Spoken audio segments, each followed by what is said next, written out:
Hey, I'm Olivia, and you're listening to Soarin' Around WDW.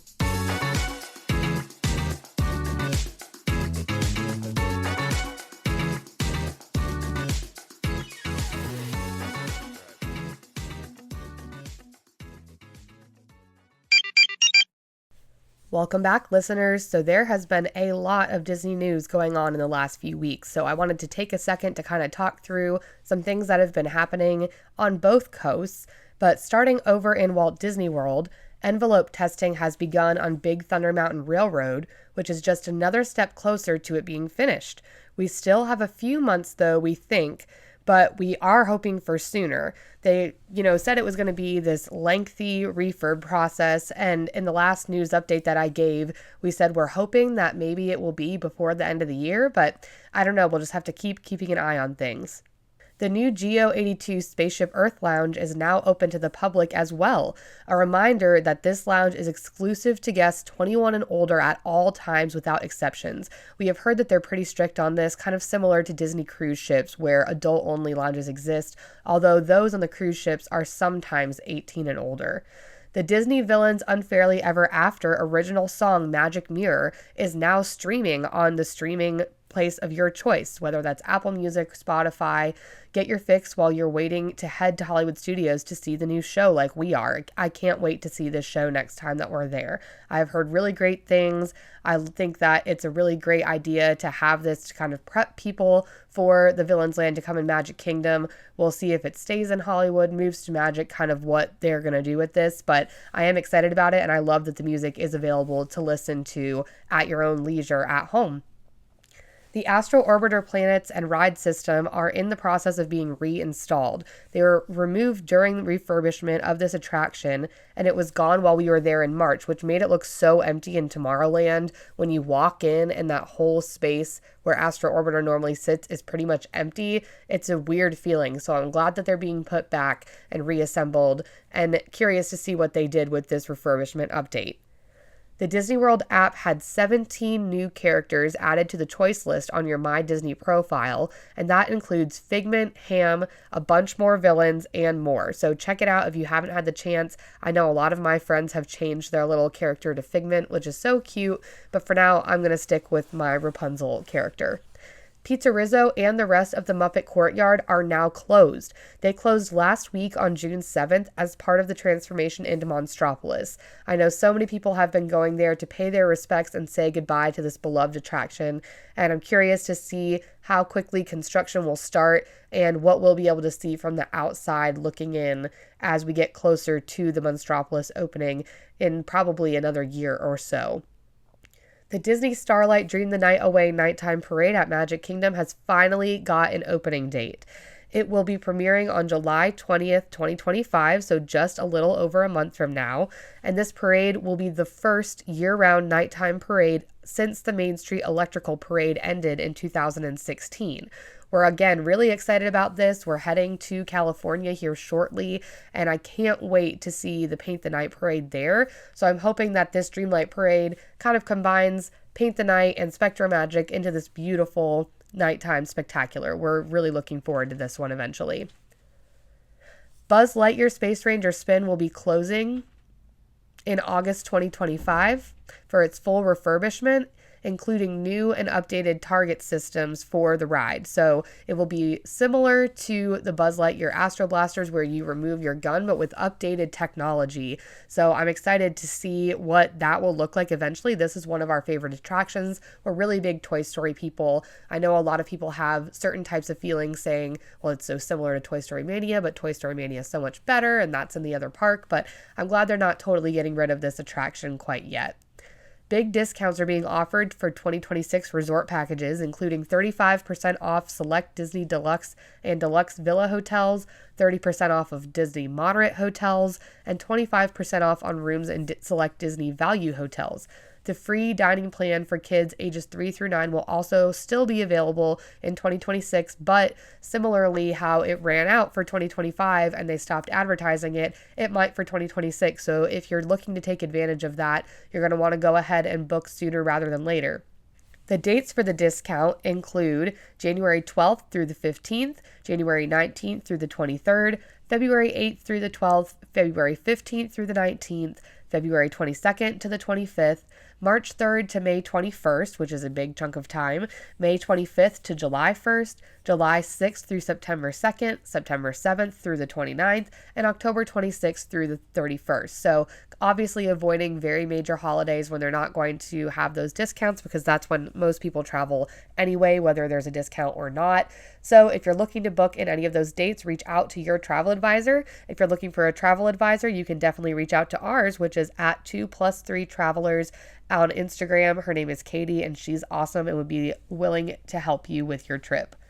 Piston Peak has been officially announced with a basic concept art map of the area, which is coming to Magic Kingdom's Frontierland.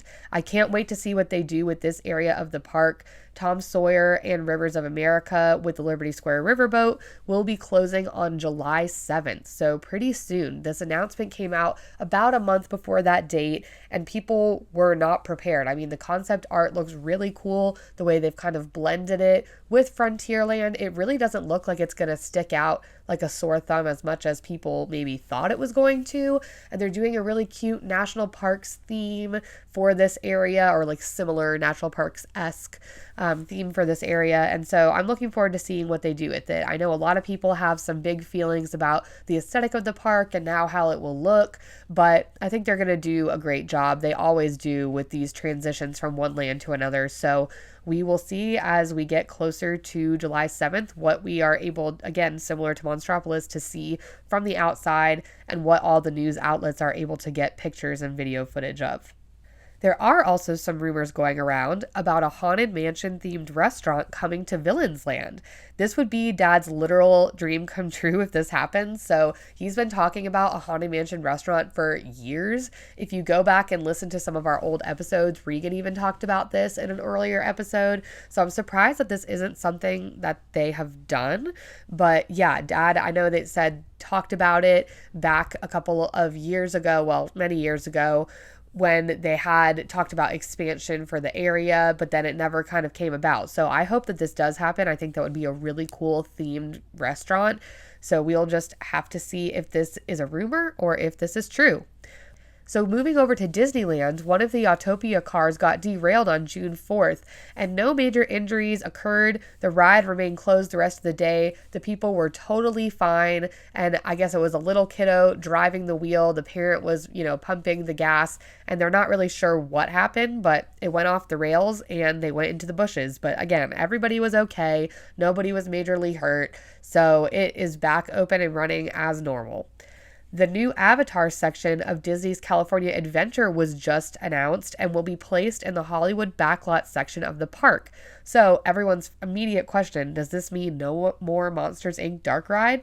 Well, apparently, yes, it does mean that. So they will most likely be closing that ride. But what about PhilharMagic? They haven't specifically said, but I would assume that that would also go. I know back there they do have the theater where the Frozen show was, that they're a Hyperion theater, and that has never had anything else in it for the last few years, I believe. So it's just been kind of sitting there empty and vacant. There is a lot of staff storage space back there on the quote unquote backlot. So there is space there. I know this is where a lot of people thought that either this or Coco would go. But yeah, I'm going to be really bummed if they do get rid of Monsters, Inc. because that is a really great dark ride. It looks like there's no other choice but to get rid of it. So I'm glad that we're going to get to experience it one more time here in the fall before it closes. The official date of closing has not been announced from what I've seen, but it just says 2026. So again, time will tell. The new Coco attraction, however, will be near Pixar Pier and Paradise Gardens Park. So this doesn't seem to be replacing anything that they have said. So we'll see where they end up sticking that, but looking forward to that attraction too. And also a beautiful esplanade for Disneyland is coming to the entrance of the park, and it will say Disneyland Resort kind of in a very old-timey, vibey font, very similar to what you think of when you think of Disneyland signs with the, different colors. It looks really pretty. And last, certainly not least, a new parking structure will also go to the east side of Disneyland Resort to help make space. When they say parking structure, I don't know if that means a flat lot, if that means a garage. I would assume a garage. I don't know what the rules are in Anaheim about, like, height requirements for garages and buildings and whatnot. But we will see. So lots of changes coming. There's been a lot announced in the last few days, and I am looking forward to a lot of these changes. Some of them not looking forward to as much, or we're a little sad to see things go. But overall, I know Disney always does such a great job putting everything together, and I can't wait to see what they do with these new additions on both coasts, really. There's so much change happening. And I know coming up here in just a few short weeks will be the next destination, D23, where hopefully we'll get some more insight into these projects as well as other projects they announced at D23 last year, with some closure dates and things like that, more details on the actual ride attractions. And that will be coming up, in just a few short weeks. Well, thanks so much for listening to this news update. And now we are going to get into today's episode with Dad. So I hope that you enjoy the show. Happy Wednesday, flight crew. We are back this week talking about World Discovery and EPCOT, making our way through the park. And this week we have the fun section with World Discovery that has a lot of really cool and unique attractions, some e-ticket rides. So excited to get into some of them and kind of hear everybody's opinions on what you guys think about the changes that have come to this section of the park, as well as the lack of changes in some areas. So the first attraction that we are going to talk about today is Guardians of the Galaxy Cosmic Rewind, and this is obviously the newest attraction in this section. This attraction does have a 42-inch height requirement, but it opened on May 27th, 2022. And it's an enclosed roller coaster and was manufactured by the Dutch company Vekoma. It's based on the Marvel movie Guardians of the Galaxy, and it's the first attraction at Walt Disney World to feature characters from the Marvel Universe. That is due to the fact that Universal, until a few years ago, owned the rights to Marvel. So they have, if you've ever been to Universal Studios or to Islands of Adventure in particular, they have the Hulk roller coaster, they have Spider-Man, Doctor Doom. So they have always owned the rights to these characters until Disney acquired them back about, I think, 10-ish years ago. And so part of the deal was that Disney was not allowed to open any of the Marvel characters that were represented in the Islands of Adventure parks for a period of time during this deal. And so Guardians of the Galaxy was created after the deal was acquired, that Marvel was acquired by Disney. So they are technically fair game.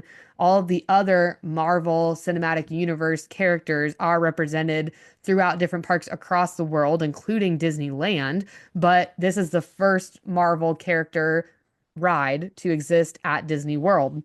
And it is Epcot's first roller coaster as well, and Disney's first backwards launch roller coaster.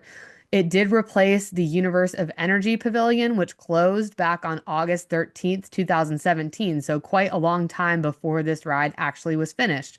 It was originally set to open in 2021, but of course was delayed in part of the COVID-19 pandemic, and then was given a summer 2022 opening date as part of Epcot's 40th celebration, and then turned into part of the Walt Disney World's 50th anniversary celebration, kind of all together. The attraction was initially announced back in 2017 when they were getting ready to close Universe of Energy at the D23 Expo. And the Ellen's Energy Adventure, which we talked about, closed August 13th, 2017, and construction of the roller coaster began later in the same month of August. The show building that housed Universe of Energy was actually reused and retrofitted for the new attraction, but the roller coaster itself is actually housed in a new massive show building, kind of situated backstage behind the Universe of Energy building and the Play Pavilion, which utilized 960 truckloads of concrete for its foundation. The first track piece of the ride was actually installed November 2018. So even though they started all this work kind of end of 2017, it took a whole year to actually get the first track piece even in place. And if you've seen this show building, it sticks out like a sore thumb. It's this huge, massive, bright blue building that I think they were trying to blend in with the sky, but it doesn't blend in super well. You can see it at multiple places around the park. I wish they would have made the building look a little bit different than what it does, but Yeah, it is a massive building that was added behind the Universe of Energy area. And at D23 Japan in 2018, it was confirmed that the ride would be one of the world's longest enclosed roller coasters. The name of the ride, Guardians of the Galaxy Cosmic Rewind, was announced on August 25th, 2019 at the D23 Expo that year. And filming for the ride began on October 2021, or in October 2021. The Guardians of the Galaxy film cast members Chris Pratt, Zoe Saldana, Dave Bautista, and Glenn Close reprised their roles from the movie. And then the first footage from the ride was actually released in March of 2022, but Disney Parks decided to release it first through their social media and revealed on April 25th, 2022, that the actor Terry Crews would be part of the pre-show experience, playing the Centurion Tal Merrick, a new character that was created specifically for this attraction itself. Cast member previews for the attraction began April 17th, 2022, and then Walt Disney World annual pass holders got to get an early look at the ride May 8th, 2022. The attraction held its actual grand opening ceremony May 27th, 2022, when it opened to the public that day. Similar to the map of the Adventures Campus Land, the attraction is presented as the Wonders of Xandar Pavilion, the first quote unquote otherworld pavilion at Epcot. So, very similar to the pavilions at the World Showcase, it features exhibits and models of history and culture of the capital of the Nova Empire, Xandar, presented by the Nova Corps as a cultural exchange from them to the people of Terra, which is the name that they call Earth in the movie. At the entrance of the attraction, there's the Star Blaster ship of the Xandarian Nova Corps on a perch with this dedication plaque that reads, "From our world to yours, this Star Blaster is presented as a gift from the Nova Corps to the people of Terra. May it, like Epcot, serve to inspire peace through understanding, dedicated in the Terran year 2022, Nova Prime Iranian Rael." So this is obviously all fictional that they made up for this land. So the music in this attraction, they picked some really great songs. They actually looked at over 100 different song choices and considered them. Walt Disney Imagineering had to kind of go through the list and decide what would make the best ride experience. And they narrowed it down to six featured songs that are randomly selected by a computer, each fitting the same motion profile of the ride vehicles, which is pretty cool. The six songs that you have the opportunity to potentially get when you ride are Disco Inferno by The Tramps, I Ran So Far Away by A Flock of Seagulls, Conga by Miami Sound Machine, Everybody Wants to Rule the World by Tears for Fears, One Way or Another by Blondie, and September by Earth, Wind, and Fire. Additionally, Tyler Bates, who composed the music for Guardians of the Galaxy, he scored over 2 hours of original music for the queue. And there's this electric guitar cover of the original Universe of Energy's attraction theme song that can be heard before the attraction launches backwards. Which it's funny, I don't think I ever realized that. And then now that I'm thinking about it, I'm like, oh, that does sound familiar. This makes sense when you're waiting to launch backwards and they're talking about you're not going to keep rock and roll from existing right before you launch. It does sound familiar, and that's why, because it's from the Universe of Energy. But before we get into, more details about the ride and the holiday overlay, you got the chance to ride this last year with us, Dad. What did you think about this attraction as somebody who loves roller coasters, loves music? What was your feelings on this? Uh, I really, I really enjoyed it. I put it right up there with Rise of the Resistance, far as from a technology standpoint. I know they're two different types of attractions, but I think those are probably the two top ones in all of Walt Disney World. It was amazing. I just got a chance to ride it once. I know many of the listeners have probably maybe have ridden it many, many times. I know Regan, your brother's ridden it a few times, and of course you've ridden it a number of times too. But I like the music. The music's all for one. I'm dating myself, but some of these songs are late 70s. Most of them are 80s. And I know all of the songs and kind of grew up with all those songs, so that's pretty cool. But it does feel like you're flying through space. I think it's just amazing, and can't wait to go on it again. Do you remember which song you had when you rode, Dad? Everybody wants to rule the world. Okay, I don't think I've had that one yet. I have had Disco Inferno. I ran a couple of times, Conga and One Way or Another, but I have not had Everybody Wants to Rule the World or September. And I really want September because I feel like that would be my favorite of all the options. What It's a would be great your song. Yeah. top choice? Would September be your top choice as well? I know you're an Earth, Wind, and Fire fan. Yeah. I'm looking through the list here. Yeah, it probably would be September. I do like a lot of funk bands and or soul funk type bands, and September is a great song. Yeah, that'd definitely be the one. And have you seen the Guardians of the Galaxy movies, Dad? I've seen the first two. I believe there's three, correct? I believe there's three. That's a great question. I know people are really gonna, yeah, yes, there's three. I was like, people are Yeah, really I gonna did get me enjoy. for not knowing this. Yeah, I did. I haven't seen a lot of the Marvel movies. I know Regan lives and breathes that stuff. Your brother, Yeah. but not even knowing really all the backstory, I still really enjoy the movies. I've been like again, I've seen one and two, and they were both very good. Yeah, I've only seen the first one. I know people don't hate me. Maddie really likes them. He actually likes to watch them with Eiley, but I have not seen all three. And I think a part of why I really liked the first one is just the music aspect of it, the way they incorporate the music with it. I mean, Chris Pratt is hilarious. I really love Rocket and Groot as characters, the little, Rocket's little raccoon and Groot the little tree.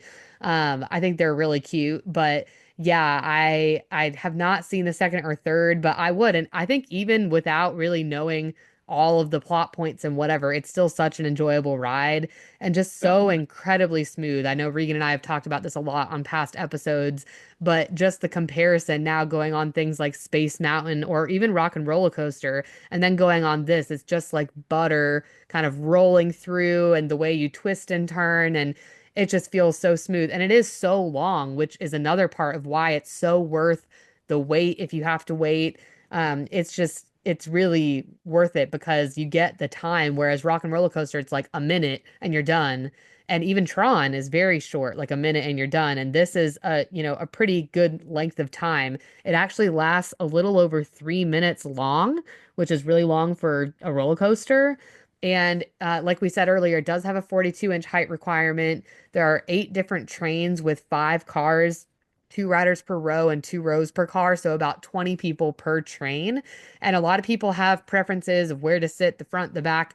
If, spoiler alert, the back becomes the front because you flip around and then you launch backwards.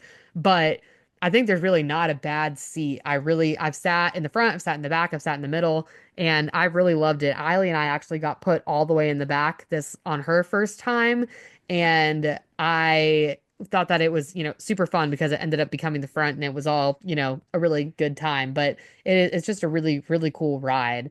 And then the holiday overlay, they did try this, and this was in 2022, the year that it opened. They announced that they would be having this holiday mixtape soundtrack featuring this mashup of different holiday and seasonal music.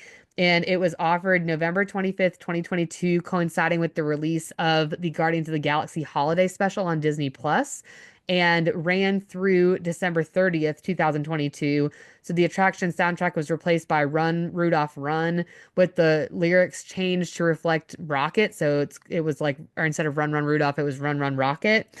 So the Christmas overlay actually did not return because people didn't really love it. But I think that's a fun way to kind of mix it up a little bit and do something different. And maybe not every time, but at least like put it in the mix of you could get this special holiday song. That's kind of fun. I do wish that they would add some more songs just to like add a little bit more variability, but I do like the choices. I think it's fun. I'm still waiting to get September though.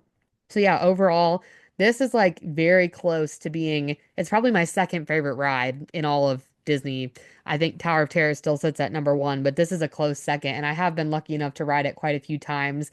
It is a Lightning Lane single pass, or you can now wait and stand by. There's no more virtual queue for this attraction. So if you want to get on this, I highly suggest rope dropping it or getting the Lightning Lane single pass. Sometimes people do both. That's not a bad idea either. Paying for the Lightning Lane single pass, I think it's usually like $15 to $18. And to me, per person, that's incredibly worth it because it's such a cool attraction and one that every time we go to Epcot, we want to do. So I'm pretty sure it's Maddie's favorite ride in all of Disney now. We'll have to see when we bring him on the show here in a few weeks. But yeah, it is, it's a really, really cool one. So we really enjoy it. And then moving on over to Mission Space. This attraction in comparison is now kind of sad. The Mission Space opened October 9th, 2003, and it is a space exploration themed pavilion that's attached to this centrifugal motion simulator. And the attraction actually opened to the public during this soft opening in June 2003. Then the grand opening was on October 9th of that same year with this big ceremony that was attended by Michael Eisner, the CEO, HP CEO Fiorina, and NASA Administrator Sean O'Keefe, as well as several NASA astronauts from many phases of human space exploration, Mercury, Gemini, Apollo, the Space Shuttle program, and two crew members who were aboard the International Space Station. So the attraction was built on the former site of Horizons, which was a dark ride that kind of offered these different visions of what life might be like in the future. Horizons closed in 1999 after they kind of had been open seasonally and different things like that. And construction began for Mission Space shortly thereafter. The estimate cost of developing this attraction was $100 million, which is wild to think about now. I mean, at the time, it was like incredibly new technology and super cool and whatever, but now it's kind of sad when you go on this attraction, just like the graphics of the video and stuff are very out of date. And the pavilion, like other pavilions at Epcot, used to feature a VIP lounge for HP employees called the Red Planet Room, but no longer does because they've mostly done away with these VIP lounges. Mission Space also used to be sponsored by Compaq, which began working with Disney Imagineers on the design for the ride in April 2000. HP or Hewlett Packard assumed the sponsorship upon its merger with Compaq in 2002, and the simulator hardware used in Mission Space was designed and built by Environmental Tectonics Corporation of Pennsylvania, with nearly a $30 million contract awarded in February 2000. But there was some drama involved in this. The Environmental Tectonics company sued Disney in 2003, seeking over $15 million, alleging failure to pay the full amount of the contract and sharing proprietary designs details with competitors. So the company settled in January 2009, and HP later declined to renew its sponsorship. The company's branding was removed in 2015. So now it's a non-sponsored pavilion, as many pavilions are becoming that way in Epcot. So there are two different experiences of this attraction. We have experienced both. There is the green side and the orange side. The attraction was completely closed for refurbishment on June 5th, 2017, and during the D23 Expo in 2017, it was confirmed that the green mission would be given a new video simulating a flight around Earth, and the orange mission would keep the original Mars mission, but with updated graphics. The attraction reopened August 13th of 2017 with the Earth mission, known as the green mission, where the centrifuge does not spin, thus eliminating the forces of lateral acceleration for riders who wanted a more tame experience, which is definitely the route that I always go. The cabs themselves still actually pitch and pivot, so it does have some motion. And the attraction's opening day experience was renamed the Mars mission or the Orange mission. The green mission, you have to be 40 inches to ride, and it's much less intense. It includes a liftoff from the ISTC, an orbiting tour of the Earth, and a descent back to the ISTC that involves riders having to manually navigate through this thunderstorm over a landing runway using their joystick. This is the only version I've ridden since 2017, but I do remember, Dad, when we did the original mission, the orange side, and you have to be 44 inches to ride this side, and it is definitely more intense. It includes a liftoff from the ISTC, a slingshot around the moon for a gravity-assisted boost, followed by a brief period of simulated hypersleep to pass the time required to reach Mars, and then a descent for landing on the Martian surface, where riders manually control the vehicle with the joystick. So before we get into some of these details, Dad, do you remember when we first went on this attraction and went on the more intense side back in the day when it first opened? Yeah, I do. And it's the first time and only time in my whole life I thought I was going to get sick. Thought I was going to throw up, but I never did. I never did.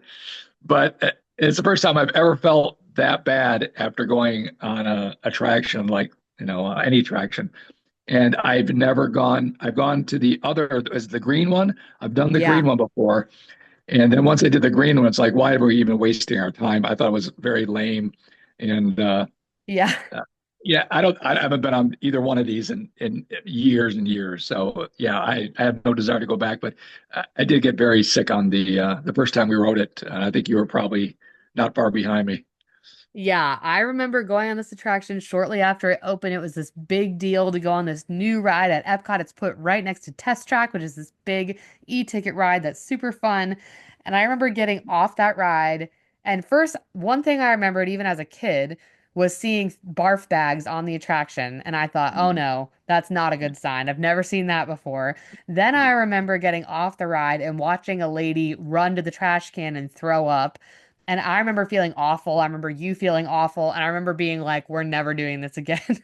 I mean, it is so intense. If you have any kind of motion sickness, do not do it. Honestly, just do the green side if you really feel like you want to do it. But like, I really wish they would get rid of this attraction and do something else. I know it was really cool at the time, but it's a big space that I feel like they could just do something different and update it and still do something space themed.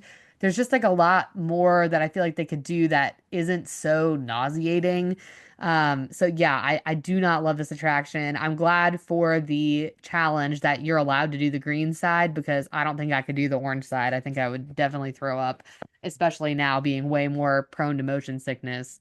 But the actual attraction mission space is meant to simulate astronaut training for the first crewed mission to Mars aboard the fictional X-2 Deep Space Shuttle in the year 2036, right after the 75th anniversary of Yuri Gagarin becoming the first human to enter space. So I also feel like once we hit the year 2036 in a few years, they're going to have to get rid of this because it's going to be like present day.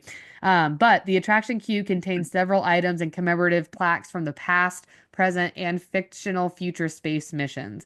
Among the items on display are actual props from the 2000 film Mission to Mars, including the rotating gravity wheel from the predecessor X-1 spacecraft, a model which hangs from the ceiling, and a replica of the NASA moon rover from the Apollo program. Before you board onto the actual attraction, each rider is assigned an onboarding role: the navigator, the pilot, the commander, or the engineer. And they're given two tasks to perform during the actual mission, where you're supposed to press a specific button when prompted. But the spacecraft's onboard self-automated pilot performs each task if the rider doesn't respond to their prompt. So there are different labeled buttons and switches which the rider may interact with, but they have no actual function. So unlike the Millennium Falcon ride in Star Wars Land, Galaxy's Edge, there that actually does something. If you're one of the pilots on that and you're not doing what you're supposed to do, it's going to make the ride, crazy more motion, and it actually simulates as if you are doing something. Whereas this attraction, it really does not matter if you click your buttons or not. They will do the job, quote unquote, for you. So it's more just like keep people entertained during the attraction. So yeah, they actually do not have any kind of function there. But yeah, overall, this attraction, I think it could go tomorrow. I'd be fine never riding it again. I think it was very cool at the time, the concept of it, but I never liked this ride. I know a lot of people never like this ride. It almost never has a wait. The most I think I've ever seen this in the last, 10 years is a 20-minute wait. And I think that's like boosted to make people think there's really a wait. But yeah, it's one that I'm fine with going, would never be sad about it. There is something cool that I did not realize, I guess, just as an adult.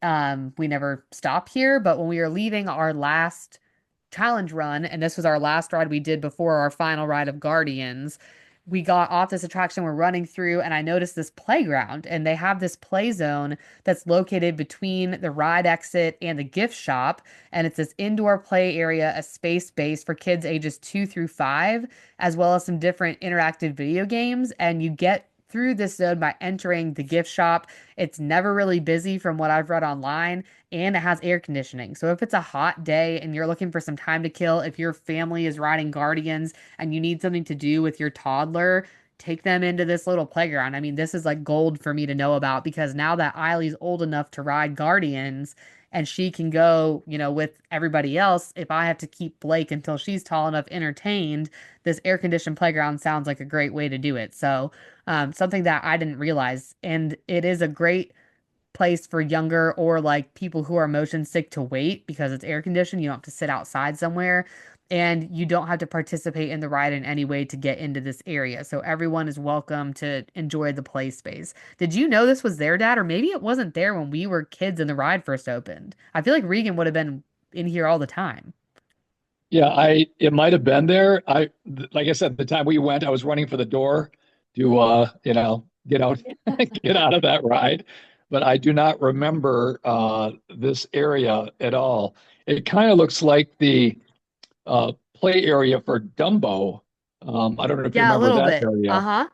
It looks a little bit. It looks like the same people that designed that design. That's just by looking at the picture. But Yeah. yeah, I didn't know that was there. And for you, it would be wonderful with your kids the age that they are. But obviously, for Doreen and I, we Right. we wouldn't be stopping by. But I didn't know. I had no idea that was there. So I don't know how long it's been there, but I've never heard of that. Yeah, and something fun was when I went home this weekend for Mother's Day and went to Dad's house. He gave me some souvenirs and he gave me this little, I'll have to post pictures of it, Mission Space lanyard that says just basically the ISTC, so the International Space Training Center Commander, access to all areas. And it's just like this little Mission Space fun little memorabilia. I wish the year was on here to know, did I buy this? I probably bought it in 2003 when the ride opened. Because I don't remember going back on this attraction, but yeah, just a fun little souvenir thing that we've held on to over the years. So that was a fun one to find for sure. And then moving over to Test Track. So, another great attraction that has had quite a few changes over the years. It's currently undergoing another upgrade to the version 3 of this attraction. But this initially, the first version opened March 17th, 1999. And it's a high-speed slot car thrill ride that was manufactured by Dynamic Attractions. It was designed by Walt Disney Imagineering in partnership with Chevrolet, and it's a simulated excursion through this different testing procedure that General Motors uses to evaluate its concept cars, culminating in a high-speed drive around the exterior of the attraction. The attraction soft opened to the public as Test Track 1.0 on December 19th, 1998, after a long delay due to problems revealed during testing and changes in its design. As a result, the attraction officially opened March 17th, 1999, so almost 3 months later, and it replaced the World of Motion ride that was there initially and closed 3 years earlier in 1996. Originally, guests were supposed to ride in test vehicles in this GM testing facility through a series of assessments to illustrate how these different car evaluations were conducted. And the highlight was when you actually got to go outside, like I said, and you go up to 64.9 miles per hour, so just under 65, and at the time was the fastest Disney theme park attraction ever built. Test Track 1.0 closed for refurbishment April 15th, 2012, so it was there for about 13 years and then reopened on December 6th on its second edition, or Test Track 2.0, which was sponsored by Chevrolet instead of General Motors. And the really big change, the attraction, obviously, a lot of the things inside that said GM had to be changed, but the biggest change was that in the line, you now got to design your own car. You got a little card, you got to press some buttons. It basically made the wait less painful because it can be a very long wait for this attraction. Then you board this sim car, you're taken through digital testing ground of the sim track. And throughout the ride, the guests get to see how their designs performed in each test. After the ride, guests can see how their car did overall. But for the most part, it was virtually very similar. You go through these tests, you go fast, slow, over bumps, and hot and cold. And then you go through like you're going to crash into the wall and go outside and do the 64.9 mile per hour loop. So, not a huge change. Then on December 9th, 2023, Disney announced that Test Track would be receiving a third retheme inspired by the original World of Motion ride. So Test Track 2.0 closed permanently on June 17th, 2024 to make way for the ride's third iteration, Test Track 3.0, and General Motors is now going to return to be the attraction's sponsor instead of Chevrolet, and it's supposed to be opening here pretty soon in the late summer of 2025. So they do actually have a lot of hidden Easter eggs to the original World of Motion attraction, which I don't really think I've noticed before. But there are World of Motion logos that can be found, and they reference the old attraction that was there before. They're in places like on trash bins, murals, the attraction's main sign, and the signage directing Epcot guests to the actual attraction. There's a sign there that says World of Motion, which I don't think I've, yeah, like I said, I don't think I've noticed that before. So what do you think about this attraction, Dad, and which version 1.0 or 2.0 do you feel like you liked better? I always liked the attraction. I loved the 1.0 much better than the 2.0. But I know what they're trying to do because you're right. The queue line, even though they're showing robotics and different things going on and pieces of cars as you walk through the queue line, I'm sure the kids are just like going crazy trying to keep them entertained in a very long wait. So that's why Yeah. they did the you build your own car or kind of thing. I thought that was really lame. Personally, I just like the because it was a test track. It was supposed to be testing the cars, and that's the original thought and the way it was designed. And I thought that was great. But either way, I do like the attraction still. And I typically, when we're there, we typically try and go on it. It's fun. It's another good look at as you're cruising around the back of the loop, you get to see the backstage of Disney, the parking lots and Yeah. all that stuff back there, which is, I know it takes away some of the some of the fun maybe, but I always dig seeing different parts of the park that maybe you can't see just by being inside the park. So that was always kind of cool. Yeah, I definitely like 1.0 version better. I think that I don't know if it's just nostalgia of remembering like all the little crash dummies and all these different things that they had in the line and in the actual attraction. Now I feel like the attraction or the 2.0 version is very dark and it was kind of hard to see what was going on. And I don't know, I definitely liked 1.0 better. I'm curious to see what 3.0 will bring. One thing about this attraction that I'm surprised they haven't changed yet is the fact that it does go outside because anytime it starts thunderstorming or raining super hard, they have to close it. Mhm. So it gets closed down a lot, which can make it a difficult one for a challenge. It has ruined Regan's single challenge a few times. But yeah, I'm surprised. It's cool to go outside and it's like, oh, now you're outside and you're riding around in this little convertible car. But it also makes it really difficult because of the Florida weather. It often has to close because of heavy rain and lightning and thunder, obviously. But they are already doing test drives of the 3.0 version. People have seen cars rolling around out there on the track just, in this month of May. So it is, coming along here pretty quick. And so pretty soon it will be open. We'll see what the changes are, but I hope it goes more back towards the original version than the second version. So we'll see. We've also had the chance to go on the ride over at Disneyland and Disney's California Adventure Park, to be specific. That's the Cars Land ride that's basically very similar, but is kind of two cars racing. And we thought it was cute. We're not huge, huge Cars fans, but Eiley is all of a sudden like really into cars in the last few months. So she's really looking forward to it. Unfortunately, Blake won't be tall enough to go on it, I don't think. But yeah, I think the Cars theme is cute. I'm curious how they're going to make the Cars attraction in Magic Kingdom that's coming different than Test Track. I don't know. I'm surprised they didn't just retheme this to Cars, but I'm glad they didn't because I like Test Track 1.0 actually better than the Cars version, which I know is probably a hot take. So yeah, we'll see. It's all coming here pretty soon and it will be changed. So the dining in this area of the park, there's not a lot going on over here as far as options for food. The first one is one that I remember very well as a kid. We've stopped here frequently. It's the refreshment station by Coca-Cola, and this is basically just frozen slushies. Right now, well, it's open seasonally, so it depends. It's not always open, but they have frozen slushies, and now they include some with assorted candy that you can add into the slushie, which is kind of fun. I've never stopped there since it's been that, but I remember as kids often stopping here for like a Coke or cherry slushie, blue slushies, and they range from like $6 to $7. Again, only open seasonally, so you really have to just check the park hours. But looking back, this test track ride vehicle that's kind of sitting in this what used to be called the Cool Wash, the Coca-Cola Cool Wash, they've changed the design over the years And the area itself has kind of been used for different reasons. Originally, it was this mister station. So when it was really hot, people would go and stand to get blasted by this mist and kind of invited guests to cool off from the Florida sun.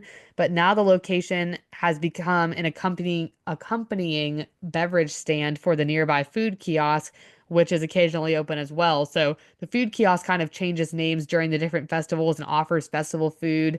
And it's sometimes referred to as like the donut box or the fry basket. But this cool wash station opened sometime in the 2000s, but again has changed over the years, kind of depending on the theming of the test track. So 2.0, they changed the car and different stuff like that, and not always open. And then the Joffrey's that is in this area, a typical Joffrey's stop for coffee. Seasonal offerings are offered for the festivals, but has like your regular lattes, coffee, espresso, as well as spiked coffee, like the espresso martinis, and some limited pastry options. Do you remember stopping at this Cool Wash spot, Dad, with us for slushies? Yeah, we stopped there probably a number of times. I remember the slushy thing kind of attracted the Jolas. So yes, we did stop there quite often. Yeah, this is like my second most memorable slushy spot. Like Lunching Pad is definitely number one in Number Magic one. Kingdom. And then this was probably number two. This is like where I always remember stopping for slushies in parks. So that's just funny that it's still there, even though now a little different, but it's funny. And then moving over to the only other restaurant in this area is the more recent restaurant, the Space 220 restaurant and the Space 220 Lounge. This opened September 20th, 2021, which when I read that date, I was like, wow, that's older than I thought it was. I thought it was in the last like 2 years, but I guess not. It is modeled after a space station and has the simulated daytime and nighttime views of the Earth inside the dining area. And you go up this elevator on the simulated journey, which is supposed to bring you 220 miles up to the Centauri space station using a space elevator known as the Stellarvator. Before creating the Stellarvator, which is a simulated elevator taking guests into space, planners consulted with NASA engineers on the design of such a space elevator. So kind of what they thought it wanted, needed to look like, feel like, etc. And the restaurant was announced with all these other things in the 2017 D23 Expo. And again, was supposed to open in late 2019, but then got disbanded because of COVID. And so they had to delay it. But the Space 220 restaurant has generally received positive reviews from critics. Robert Perlman, who is a writer at space.com, said the restaurant has redefined what it means to dine with a view. He also said that the subtle details kind of enhance the feeling that guests are aboard a space station. And Carly Carmona of Insider said the restaurant is probably only worth it if you have kids. She said the theming, elevator view, and beverages were her favorite things, but the food were all misses. Space 220 did make MASH.com's list of the 18 best restaurants at EPCOT, calling it 16 and out of this world, but said come here for views, not the food. So the food hasn't gotten a lot of hot, reviews, mostly just for the actual atmosphere, which I feel like is a lot of places at Disney. I don't know, the food can be hit or miss. The restaurant itself is actually a fixed price of $55, and you get one appetizer and one entree for adults. The appetizers are liftoffs, which are or called liftoffs, which are sprout salad, calamari, tartar, Caesar salad, beet salad, shrimp tacos, wagyu beef carpaccio. I don't know how to say that. Entrees are called star courses, and they include flame seared tuna, steak salad, miso salmon, steak and fries, roasted chicken, pad thai, and burgers. And then satellite sides, which seem like they cost extra, like $9 each. I was trying to figure this out based off what I was reading online, but they include fingerling potatoes, truffled herb parmesan fries, roasted carrots, chili garlic broccolini, and caramelized Brussels sprouts with balsamic and parmesan. The Supernova sweets or the desserts are $14 each, and they have carrot cake, Soul, which is like a chocolate tart, coffee sponge, and hazelnut crunch. They have cheesecake, and then Capella, which is maple mousse, orange curd, cranberry orange blondie, and a cream on the top. And then they also have Bode's Swirl, which is lemon chiffon, berry mon pote, and marshmallow meringue. gelato, sorbet, or a flight 220, which has little bite-sized pieces of the carrot cake, Bode swirl, and cheesecake. And that one's a little bit more. It's $18. The kids' pricing is $29 each and includes an entree, dessert, and a beverage. They also have different alcoholic or non-alcoholic beverages called zero proof sippers. They have dessert drinks and the same drinks as they have in the actual lounge. So, before we get into the lounge side of this, is this a restaurant that you'd be interested in trying, Dad, or is it one that is a skip for you? Only because of the space theme and what they did. I remember reading about this quite a few years ago now when they first started designing it and talking about it. I would probably like to do it once just to see it and do Yeah. it and probably get a burger, Yeah. Yeah. or a chicken, something, simple since I'm not that fussy eater guy. But yeah, I would like to check it out. I'm sure at some point we will. But I couldn't see myself going back, like we do at the Liberty Tree Tavern and all those other places we like to frequent. So yeah, someday I'll get there. Yeah, I was surprised for the price. So it's funny, we've been looking at different pricing for things for Disneyland, and $55 is what you pay for like special dining packages. And I'm surprised for this price, it wouldn't come with a side. So maybe I'm misreading that, but really it should come with a side, appetizer, entree and dessert for that price, in my opinion, especially since the kids' pricing comes with a dessert. It's just interesting the way that they priced it out. But I agree. I think it'd be cool to try once. The menu, I'm the same. It'd probably be the most simple thing that I would order, but Maddie would like a lot of the things that they have listed here. He loves Brussels sprouts with like balsamic and stuff, and the salmon or even the steak salad, stuff like that. So they do have a lot of or not a lot of options, but things that would appeal, different things that appeal to most people, fancier stuff and then more plain stuff, which I can appreciate for sure. And then the lounge side, they do have appetizers. They're called flight bites, and they include things like deviled eggs, calamari, shrimp tacos, cauliflower, wings, pork belly, and rib sliders that kind of range from 12 to $18. They do have these zero proof cocktails. They have atmospheric spirits, sparkling worldly wines, and crew brews that all kind of range between $9 mostly for the beers to $27 for more expensive wines. So very expensive it can be. But yeah, the lounge is not something I think I would want to do because none of those appetizers sound appealing, and I don't know I'd pay that much for a drink. So I think the restaurant, if we were going to do it, is something that maybe when the kids are a little older and can appreciate it a little bit more, would be something cool to try. But yeah, very cool concept. I'm wondering again if this is something that it's gonna like age out pretty fast. And like you said, people will try it once and then be like, all right, we're good. I don't think we need to go back. So we'll see how long it actually sticks around. And then characters for this section of the park, only one is technically listed for this section, and it's Star-Lord from Guardians of the Galaxy, which is Chris Pratt's character. And I have seen occasionally where like Gamora or some of the other Guardians characters are out for like special occasions and stuff, but he's the only one currently listed. He's not one that we've met, mostly because our kids aren't quite into all that yet, but definitely a unique character opportunity since again, this is the only Marvel thing in Disney World. So as of right now, until that merger changes potentially in the years to come.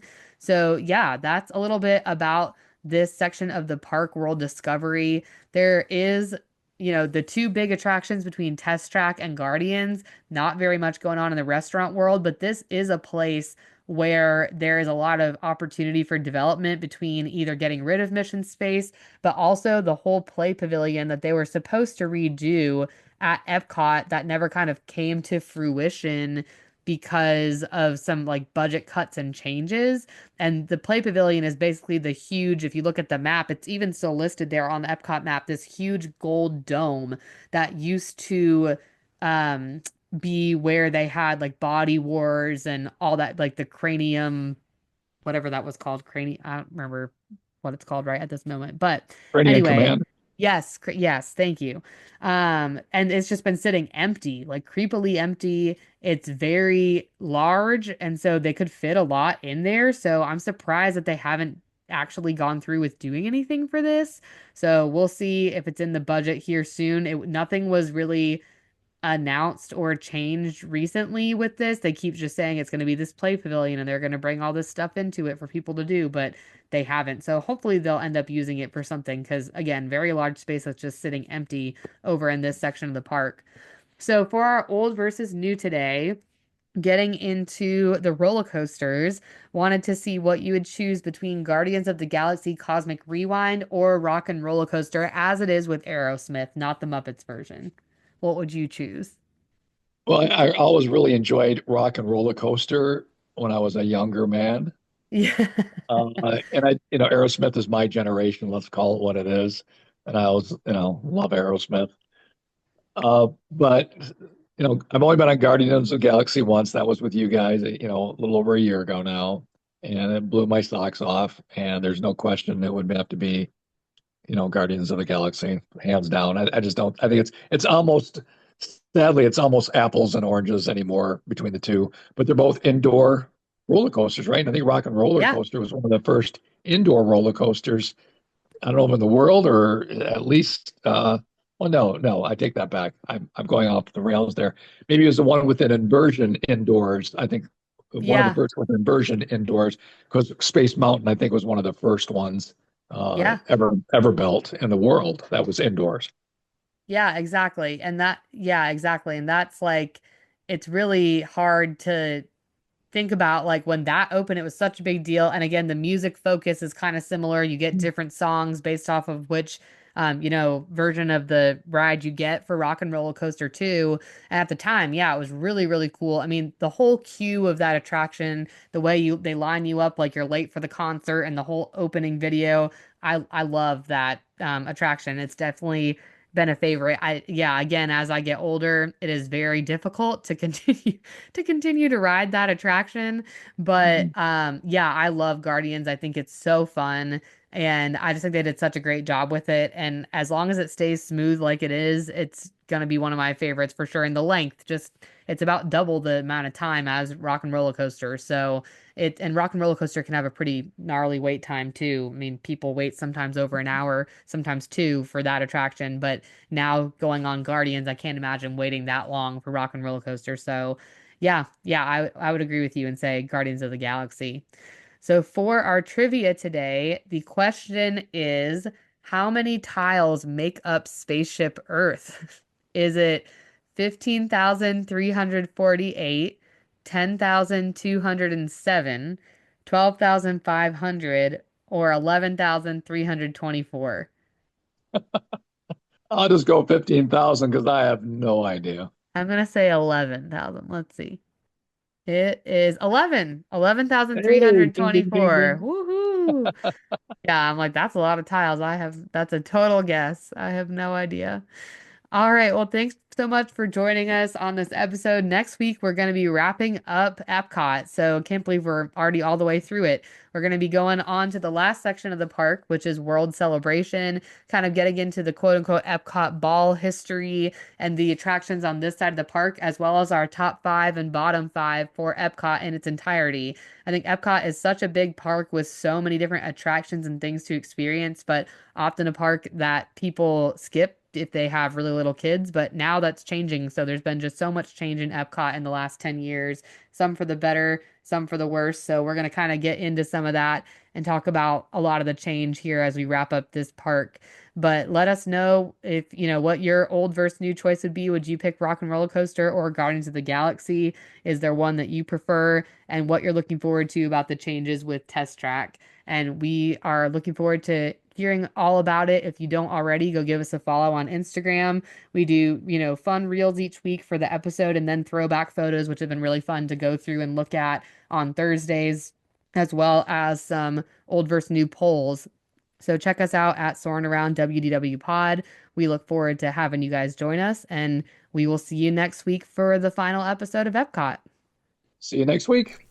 Hey, thanks so much for listening. If you enjoyed today's episode, be sure to give us a follow on Instagram at Soarin' Around WDW Pod, where we share fun reels, throwback photos, and dive into our old versus new debates. If you're listening on YouTube, don't forget to like, subscribe, and drop a comment. And for our Spotify listeners, a follow and a 5-star review would mean the world. If you're listening on Apple, hit that 5-star button and leave us a written review as well. Thanks again for joining us. See you next time.